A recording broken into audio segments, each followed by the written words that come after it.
Hey boys and girls, today we're going to talk about one of my favorite exercises that a lot of people don't like. It's called the Renegade Row.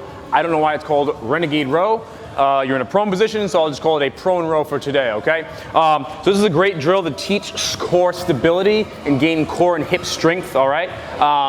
When people hear the word core, they think of a six-pack with these little muscles right here. It's a lot more than that, okay?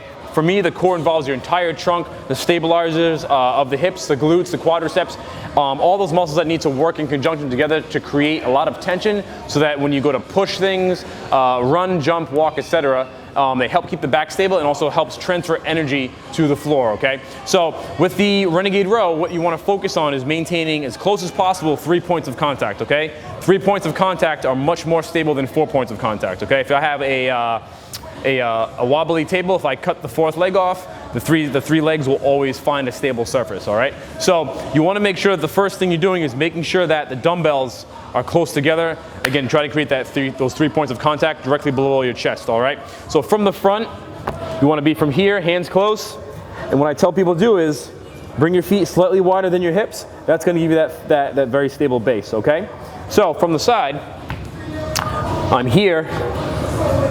And what I want you to also think about is driving your heels back, turn your heels in a bit, and then squeeze your butt, okay? So at the top of any sort of movement, whether it's a deadlift, a press, you wanna squeeze your glutes tight. That'll enable you to tuck your pelvis and engage your core. So as you do the movement, punch through the floor, punch back down, okay? So the work is done before the dumbbell should come off the ground. I'm bracing with my core, squeezing my glutes, punch, and then row, okay? So the movement, the speed of this exercise is not important, meaning if I have you doing 10 reps, I don't want you to do 10 reps in 4 seconds. I want you to focus on keeping all that tension into your core, which will gain you strength, all right? It's not a cardiovascular or calorie burning workout movement, excuse me. It's an exercise that gains strength in the hips and to keep all those movements, all those musculature very, very tight so it transfers over into everything else.